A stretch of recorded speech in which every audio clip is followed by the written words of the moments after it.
the extensor group, if we're going to start from the most lateral to medial, it's going to be extensor carpi ulnaris, and then digiti minimi, and then digitorum, and then radialis brevis, and then radialis longus, and then above that is going to be brachioradialis, which is here, okay?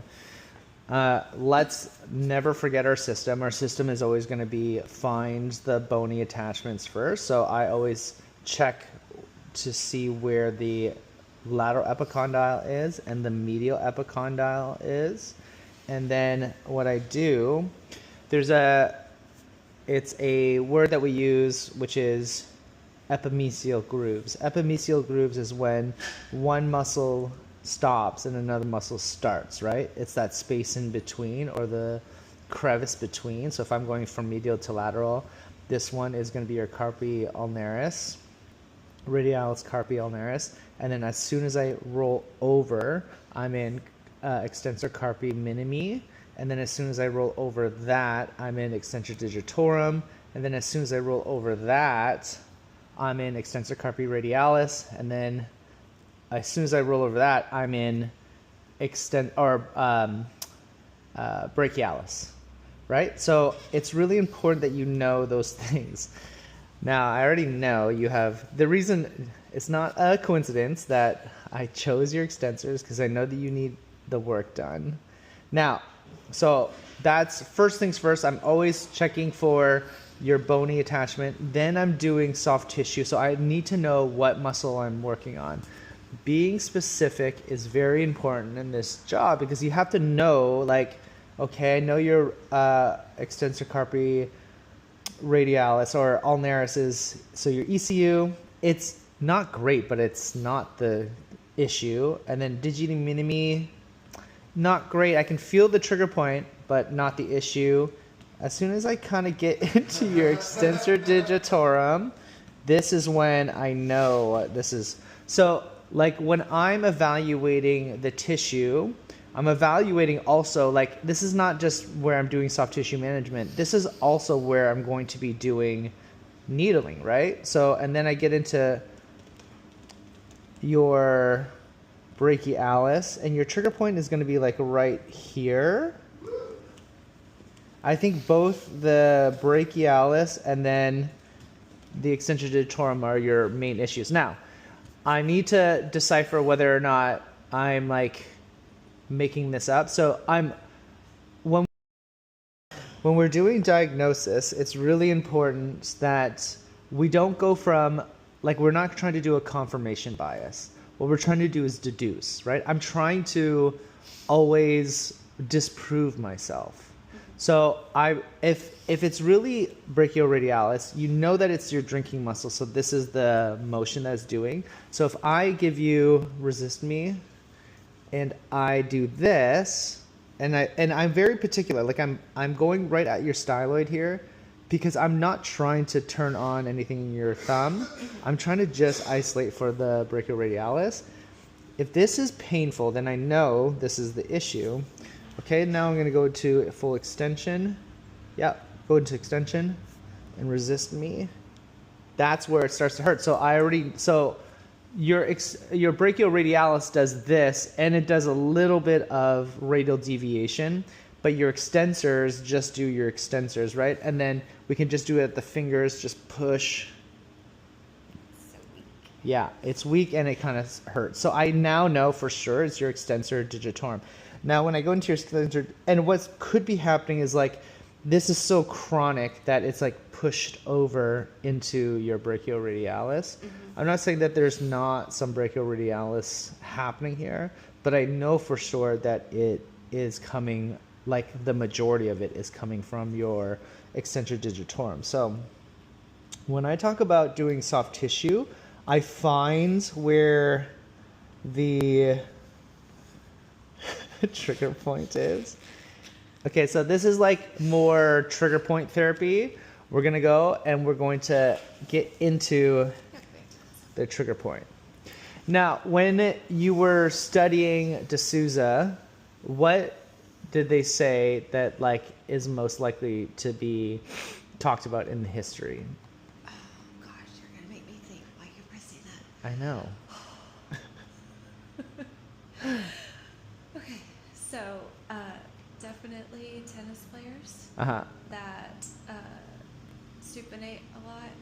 Okay. And then novice players that have a really bad backhand. They talked about plumbers. Is that what you're asking? I'm asking specifically what are the things that they're going to say that are going to make you think their it's ring and finger and is bothering them. Yeah. And then that was all I remember. So look, the other thing that we have been talking about in the clinic with the doctors is 70% of it is understanding what the diagnosis is. And then 30% of it is what you do with the soft tissue. Because if you misdiagnose it and you're treating the complete wrong thing, it doesn't matter, right? So you have to put a lot of emphasis on like trying to deduce what the fuck it is first before you even treat it. That's where most doctors go wrong, is they just assume they're doing confirmation bias. So they think, oh, it could be this, so I'm just going to do this test to make sure that it is, versus the other way around, which is like, I think this is it, but I'm going to try to disprove that.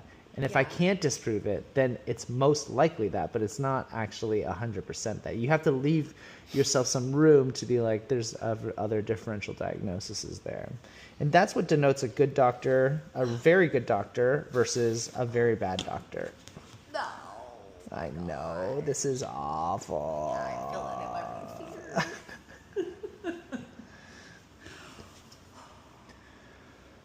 Now you specifically probably have some like tendon issue and also a little bit of the muscle issue. And how I describe this is your tendon or your ligament attaches to the lateral epicondyle, and then but in the histology of it, right, there's no delineation between bone to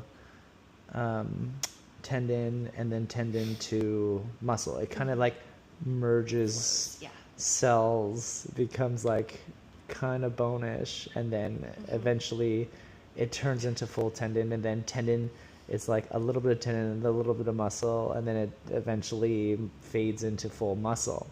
And then those areas are probably going to be the areas where it's the weakest, because it's not fully one tissue. Okay. So that's why when I get into around your bone, it's going to be uncomfortable because no one has touched it in a very long time.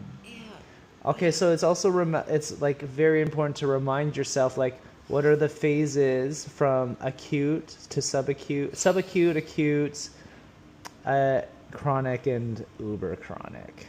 So acute is instantly happens. 1 to 3 weeks. Yes. Yeah. I was gonna say 1 to 2. 1 to 3, and then what was the next one? Sorry, I can't think. Mildly acute, so that's So probably 3 to 6. yeah, it's anywhere between like that 3-week mark to 3 months. Okay. And then after 3 months, it spills over to chronic. Okay, so a lot of what I did was just trigger point therapy, which is I find the trigger point and I just hammer down on the trigger point. Now, active release therapy is essentially what you're doing is you're shortening the tissue to a lengthened tissue. And I feel like there's stickiness between your extensor digitorum and your brachialis. So I'm going to go into that epimysial groove, which is right here. Now you're going to see that I like really bend my thumb. I really don't want to. I try to keep it more of a flat contact, but that's sometimes impossible. I'm in between, I'm in between the two muscles. I'm going to start from extension, and then I'm going to roll your fingers over. And then I'm going to hold it there.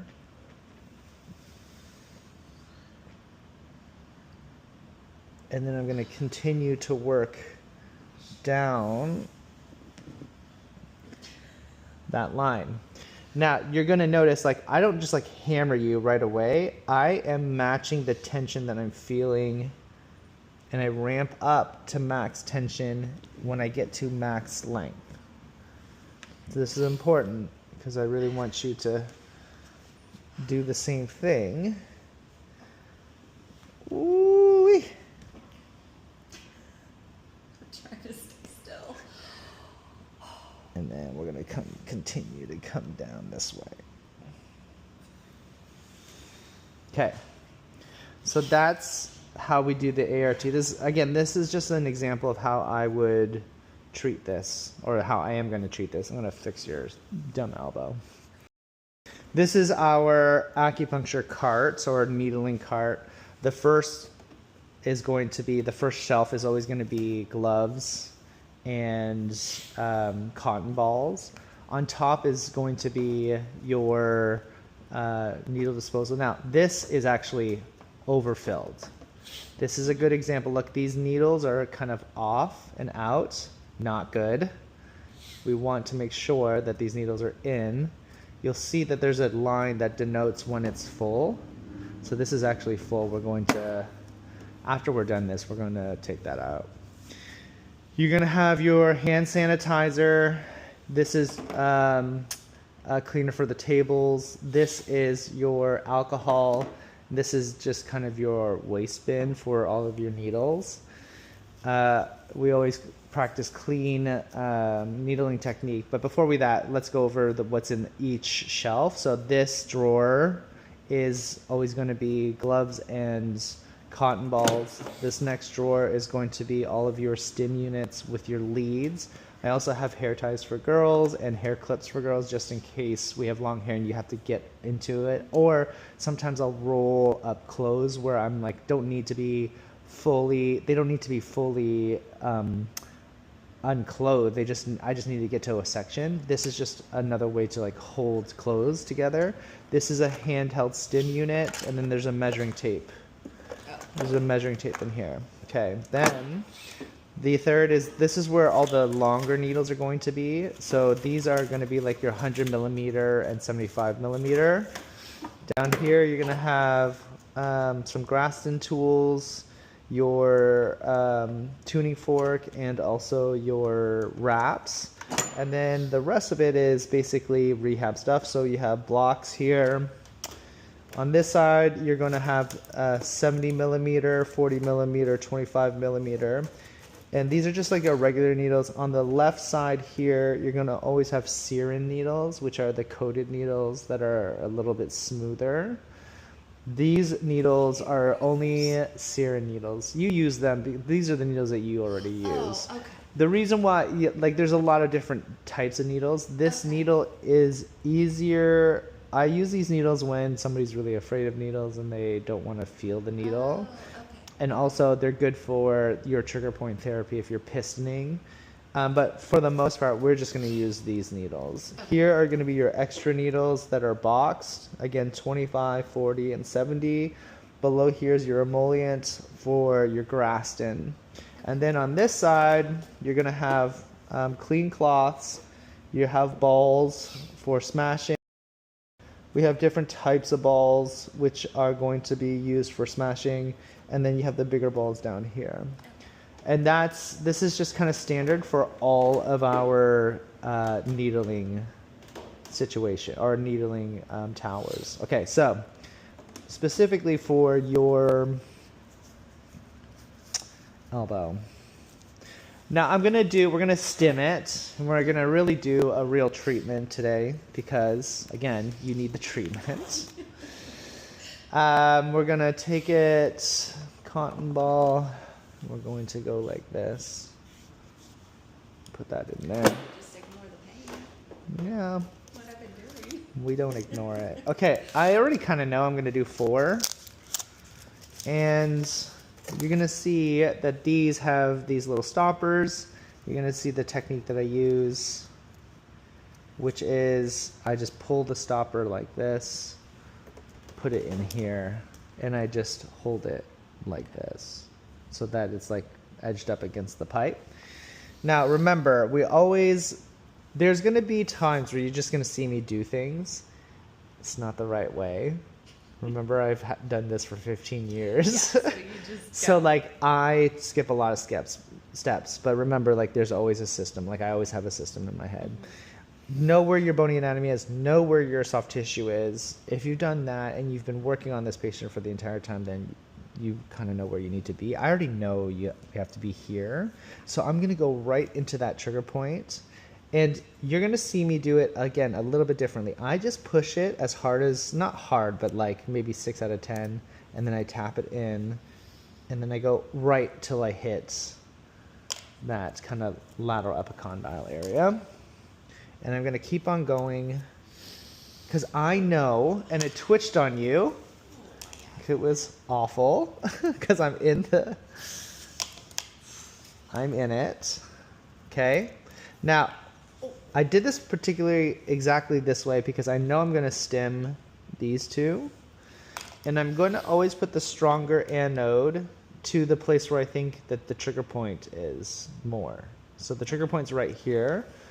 We're going to take a lead first. I'm going to take this lead,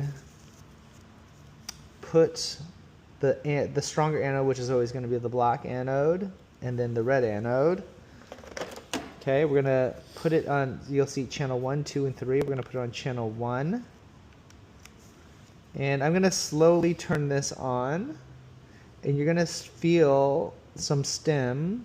Now this light is denoting how much, like, the frequency of stem, because so this is the frequency of stem, and then if I, like, say I push it to medium, now it's like really high, and then if I put it on high, it's just like on the entire time. That's how much electrical current is going in there. Gotcha. But because like you're brand new and it's pretty chronic, we're just gonna do it nice and slow at first because I don't know how you're gonna react.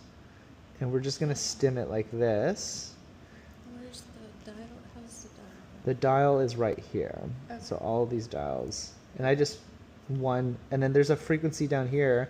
Like I can increase the frequency to a little higher Gotcha. and a little lower. Okay. But we're just gonna keep it around 4. Okay. And we're just So gonna you put it. move all those dials. You just You move just this move dial because this is channel 1, channel 2, channel 3. So this is on channel okay. 1, this is channel 1. Gotcha. Okay, to take the needles off, we're gonna always have the gloves are always gonna be next to the patient. And put your gloves back on. You're gonna take the needle, or first of all, I always take the stem off. Turn it off. Turn it off. It drives me nuts when I go into here and it's still blinking and they're dead, and I'm like, ah! Take the alligator clips off, wrap them back in, put them on. You're gonna just pull all the way up, add in like this. Whoop. Take this off, put this in here, done. Okay, now Eric is gonna show you how we would rehab this. Yeah.